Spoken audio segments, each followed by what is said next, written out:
One of the things that's really been in the news a lot lately is that about the tearing down of monuments all around the country, and they've actually started unveiling monuments to different people that, quite frankly, I don't know if they deserve monuments. But that said, there's monuments of all types of people up there, and let me tell you, all of them that are made, with the exception of those that are made for Jesus Christ, that person up there was a sinner. Okay, that person made mistakes. And there's some monuments, that I really want, and I would consider myself very blessed if I ever get the chance to go and visit. One of the first times I met Pastor Miller, and he loves saying this joke, that he got to preach in front of 4 presidents at the same time. Well, that means he preached at Mount Rushmore, okay? And I would love to go and see Mount Rushmore one of these days. I'd love to go to Hawaii one time and see the USS Arizona Memorial out there, and just really look back into the history of the things that have happened. We live real close to a particular memorial also, the Alamo here in San Antonio. And when I was growing up, I really didn't know how to feel about it, because it said the Texans beat the Mexicans. And I asked my teacher, my Texas history teacher, so did we win or did we lose? Yes, I know you Anglos, yeah, you won, or you Tex, okay? But as Mexican Americans, I've always kind of felt, what side was I really on? So I'm not quite sure on the Alamo. But there's another one also I'd love to go see, one of the other ones that we're even closer to. The Iwo Jima Memorial here in Harlingen, Texas. If you haven't gone there, I suggest you go do what? I heard something. Okay, so they're in Harlingen. I'd love to be able to go. I've gone by and I've seen it. We've passed by to go see it. And there's the original one, I think, is up there in Washington, D.C., and this was a traveling one that went around the country afterwards, and then they put it there because of the MMA, the Marine Academy that's there in Harlingen. Even gravestones can be memorials to someone. What's going to be your epitaph? What's going to be written there when you pass? What's going to be written on your gravestone?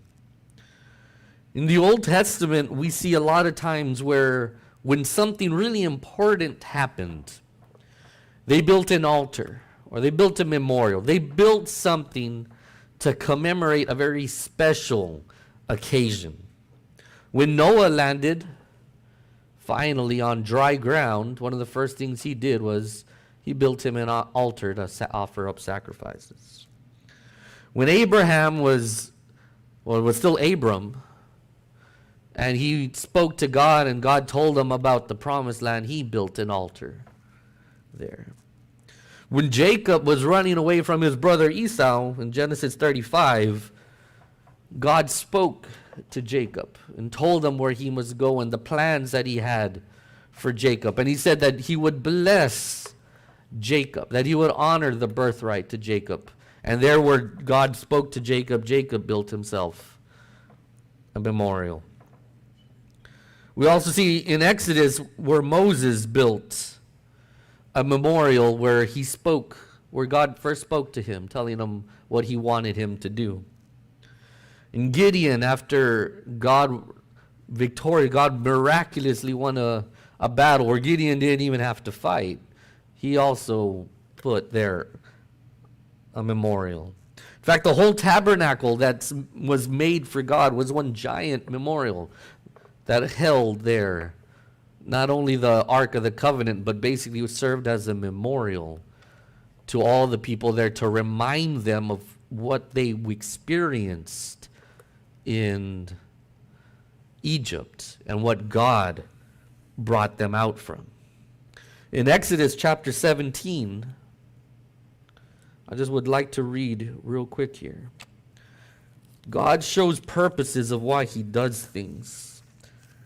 God doesn't always tell you why he wants you to do some things, but here in Exodus 17, verses 14, and the Lord verses 14 and 15, says, "And the Lord said unto Moses, Write this from a memorial in a book, and rehearse it in the ears of Joshua, for I will utterly put out the remembrance of Amalek from under heaven. And Moses built an altar and called the name of it Jehovah Nissi. For he said, Because the Lord has sworn that the Lord will have war with Amalek from generation to generation." See here in verse 14 it says, write this for a memorial in a book. Rehearse it in the ears of Joshua so that it'll be a remembrance. We put up memorials so that we remember important things in our lives. You know, you want to remember important events in your life. You want to remember victories that you've had. You want to remember people that you've had. And one of the things I've done that I haven't really publicized to too many people, you know, up here on the pulpit, we have here dedicated in memory of Dr. Johnny Wayne Tisdale. Because I never want to forget, I want anyone who preaches up here to remember the mission that he had for this church. It's just a piece of wood, but it's in memory. We won't want to forget. Just recently also, there's one there, just a small table in the back where Brother David Hartnagel used to sit, and now where his grandson serves there. We have a little plaque that we're going to put up there also, dedicated memory of Brother David Hartnagel. And there in the back, the usher's table, I have it here in my pocket, right? Or actually in the back there, dedicated in memory of Brother Alvin Eccles, who always loved being an usher there in the front of the door. See, it's important to remember the people that were here before, the people who served. It's important to keep their memories alive, to share them with those that come behind. And someone will come up here in a few years and ask, who was this Dr. Tisdale? Who was this David Hartnagel? Who was this Alvin Eccles? And we can remind them, we can tell them these were men of God. These were people of God who loved and who served him. Well, we make memorials in so many different ways nowadays. We're building statues. Sadly, we're also tearing down statues. Yes. You know, we make plaques. Modern day memorials can be as simple as writing down a picture, writing down a little certificate, a frame, taking a video. What I highly suggest a lot of people do, write down a journal. Write things down in a journal. Write down the good times. Write down the bad times.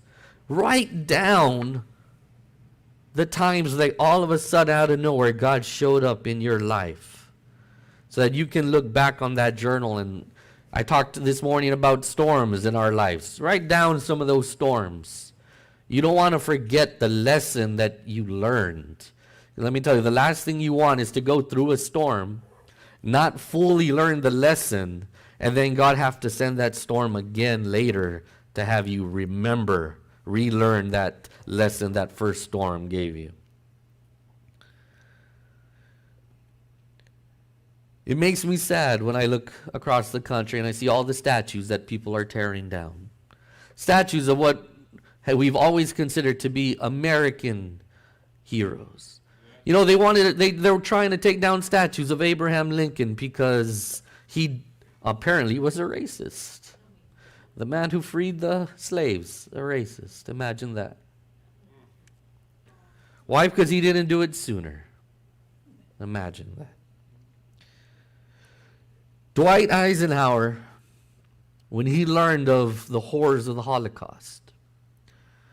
Now, some people say it's a false. Those fact checkers will come out and say it's a false saying, but Dwight Eisenhower is quoted as saying that why did he make all those Germans, why did he make all the local people come out and pass by all of those Holocaust camps? And he said it's because one of these days they're going to come out and say that it didn't happen. He said, take videos, take pictures, get it all on camera is what he told them. Because one of these days they're going to say it didn't happen. And you know what? It's happening right now. In England, they've taken any teaching of the Holocaust out of their schools because it's offensive to Muslims. Why? Because Muslims claim that the Holocaust never happened. Despite all the evidence, all the videos, all the pictures, all that, they claim it never happened. You know, one of the reasons we should have memorials in our lives, and now when I say memorial, I'm not all necessarily talking about a statue. Like I said, it could be a picture frame. It could be a video. It could even just be as simple as a couple of words written down on a journal. But we want to have memorials in our life, some monuments, some altars in our minds, something written down, first of all, so we don't repeat the mistakes of the past. I want to remember the lessons that I've learned in the past, so I should write them down. You know what, some of us, you know what is a memorial to some of us? The scars that we have. Emotionally or physically.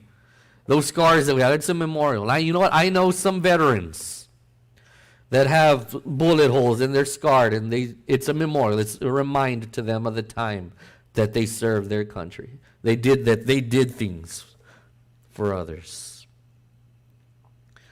You know what memorials also can be? It can be for others to see. I wasn't at Iwo Jima. I wasn't at Okinawa. I didn't see the Arizona burn. I wasn't at the Alamo. But you know what? Its memory lasts there much longer than the people there that live it. That's why there's so many monuments. If you look, they go back and they're finding all of these monuments and all of these things that were dedicated long after the people have passed away to remind us of what once happened and the dangers of it happening again. If you were to go to Japan, you'll see two monuments, one in Hiroshima and one in Nagasaki, explaining about the dangers of these nuclear weapons and how they should never be used again. We need others to see it. It tells the story long after we're gone.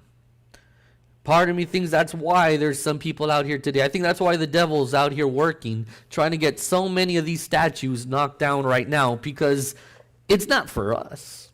We know the stories. We've heard it in our textbooks. We've seen them growing up.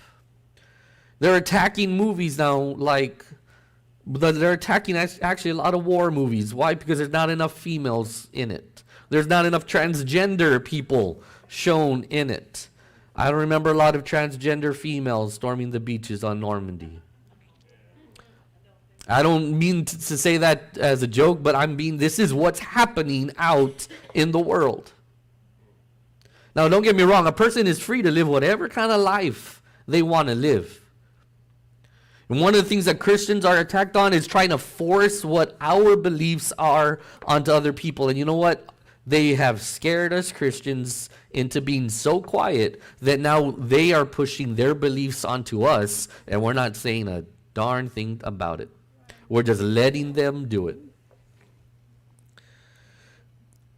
When God commanded Joshua to go into the land of the Canaanites, the land of the Amorites, the land of the Jebusites, all those, the promised land, he went in there and he told them, one of the things you're going to do is you're going to tear down all their altars. See, the land of Canaan is a symbol of sin in the Old Testament. And he said, one of the things you're going to go in there is you're not going to worship any of their gods. You're going to tear down their gods. You're going to tear down their idols. You're going to tear down their churches and all these things. Why? Because there shouldn't be any remembrance of all these false gods. They should be erased from history. And that's what we see happening today. See, it's not going to erase it from your memory. Tearing down these statues isn't going to erase it from my memory. But what about my children? What about my grandchildren? Our great-grandchildren? They'll be raised in a world where they won't be able to see the memorials. They won't be able to see the monuments. They won't be able to learn the lessons from the past. You know what? In Joshua 22, there's a very important memorial, a very important monument, altar that was made there. As they were getting ready as Israelites were getting ready to cross the Jordan, there were some from the tribes who decided that they wanted some land on this side of the Jordan. And it caused a rift between the Israelites, but ultimately they decided, if you'll come with us, you can come back and you can have that land. But in Joshua chapter 22, if you have a chance, go back and read all of Joshua 22. It'll tell you how the eastern tribes returned back to their land on the other side of the Jordan. Joshua gave them this land. He said, come fight with us. Come finish what God asked us to do, and then you can go back into the land that you want. And they built a special offering there because they knew that the river would divide them. They knew that in time, just being on different rivers, being on opposite sides of the world, being on opposite sides, that in time, people would forget that they fought together, that they were together, that they were a family together. It says here in verses 26 and 27, therefore we said, okay, they're trying to explain why they built this altar. Therefore we said, let us now prepare to build us an altar. Now most altars back there, like the tabernacle, were for atonement, for sacrifices, for burnt offerings.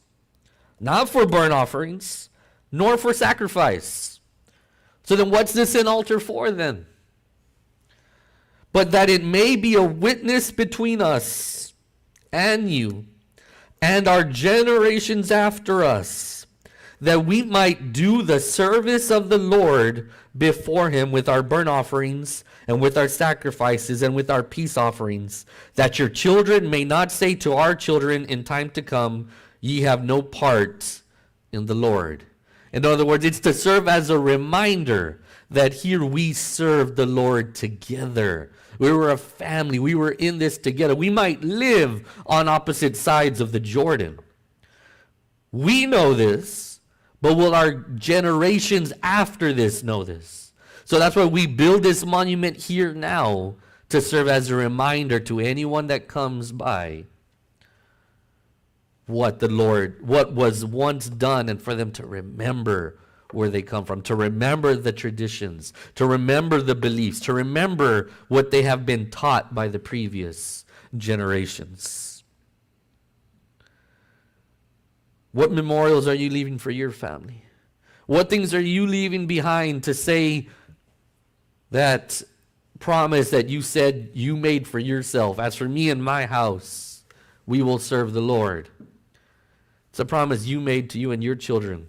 But you got to keep teaching that to your children so that they'll teach it to theirs and they'll teach it to theirs. I've often said we're one generation away from forgetting all about God and Jesus Christ. It's all it takes. One generation not to do its job, and all the things of God will have been erased.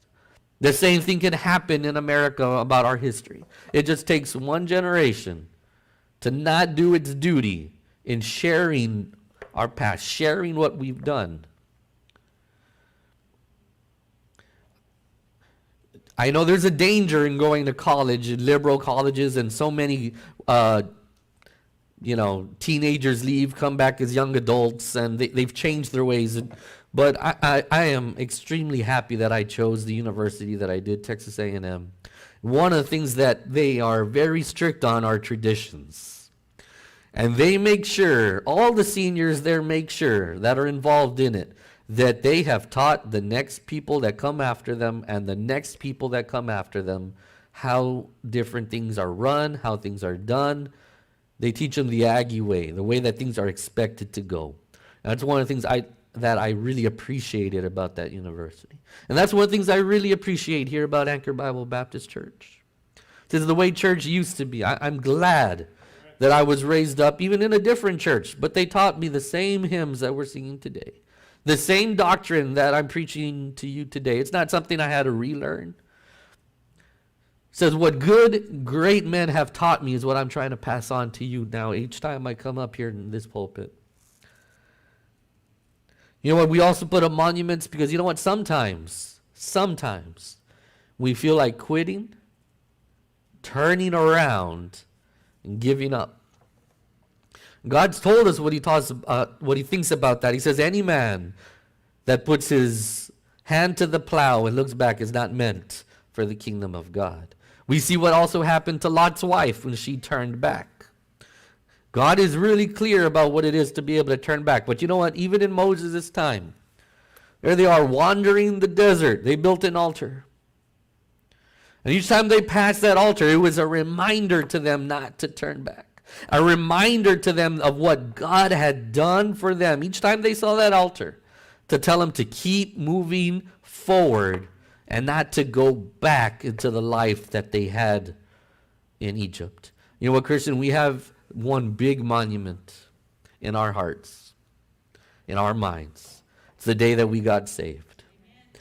You know what? We need to constantly remind ourselves the things that God has done for us so that we don't go back to living our old type of life. See, it would have been pretty easy for the Egyptians. See, I've told many new converts, get ready because now the devil's coming after you.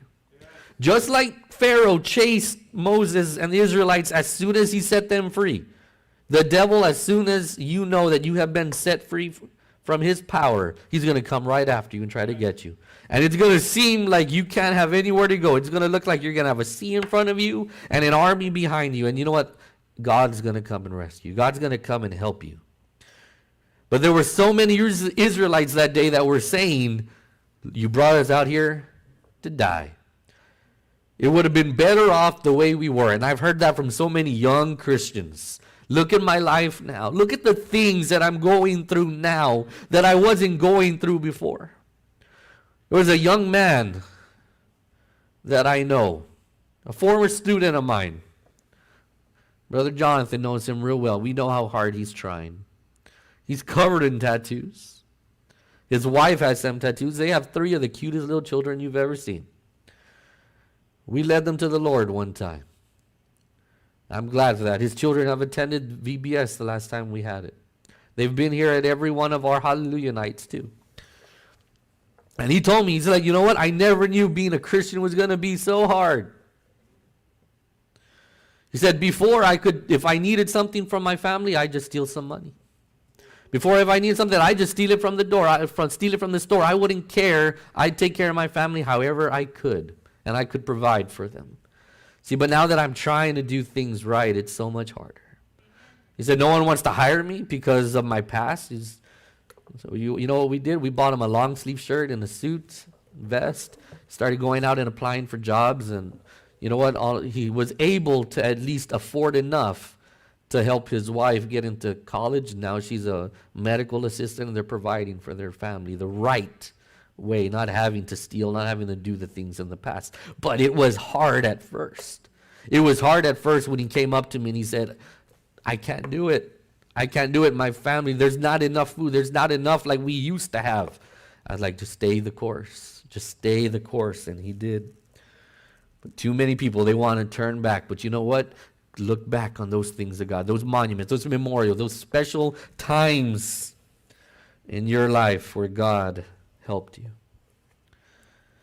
Still back in Exodus in chapter 13, when he was telling them to build that monument, just a few verses earlier, Exodus 13, verses 8 and 9. I'm close to being done, don't worry. Exodus 13, 8 and 9. And thou shalt show thy son in that day, saying, this is done, because of that which the Lord did unto me when I came forth out of Egypt. Here he's telling them to remember the Passover and the importance of the Passover, one of the biggest memorials still today in all of Judaism. It says, we do this to show you what God did for us in that day. This is done because of that which the Lord did unto me when I came forth out of Egypt. And here in verse 9, and it shall be for a sign unto thee upon thine hand, and for a memorial between thine eyes. What is a memorial between thine eyes? What's in between your eyes? Your brain. It's a memorial for you to remember. A memorial for you to remember in your mind, that the Lord's law may be in thy mouth, for which a strong hand hath the Lord brought thee out of Egypt. So that's why we keep doing this every year. Why do we keep remembering the 4th of July? To remember the cost of freedom. Why do we keep honoring every year some of the same holidays that we keep celebrating every year? Easter, Christmas, Veterans Day, Memorial Day, 4th of July. Why do we keep doing them every year, year after year? So that we'll remember. Why do we continue to have the Lord's Supper? We've all taken it at least once. It's because Jesus said this is to serve as a memorial, to serve as a reminder, a remembrance that I shed my blood for you. Christians, I'm here to tell you, we need to remember what God has done for us.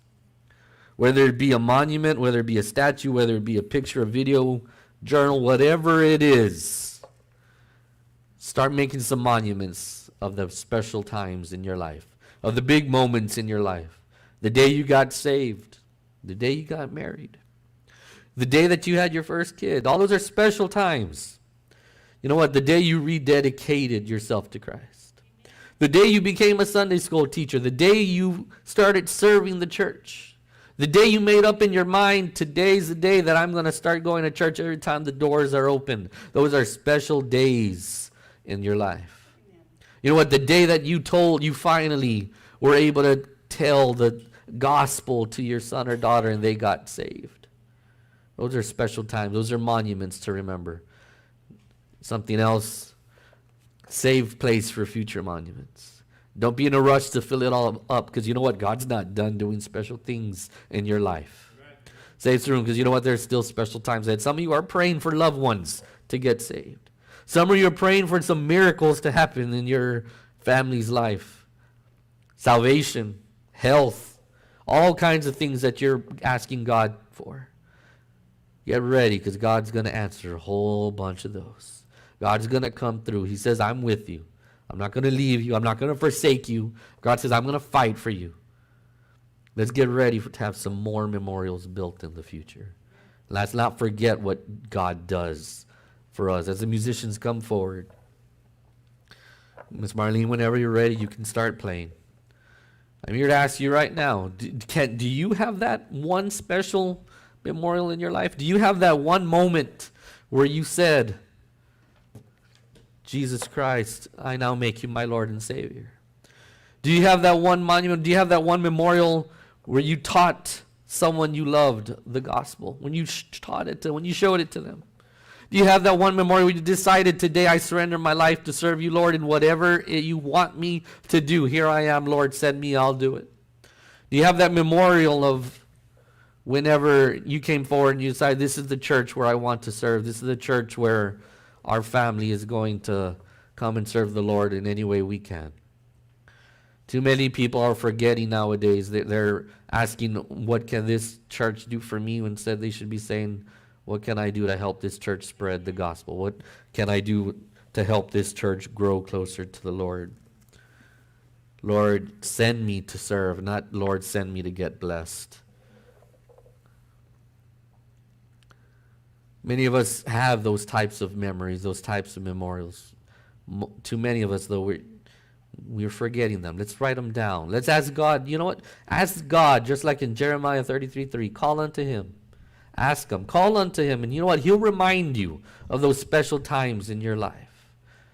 Write them down so they don't become out of memory. Keep them there. In the Old Testament, the old law, they told the people to write them down.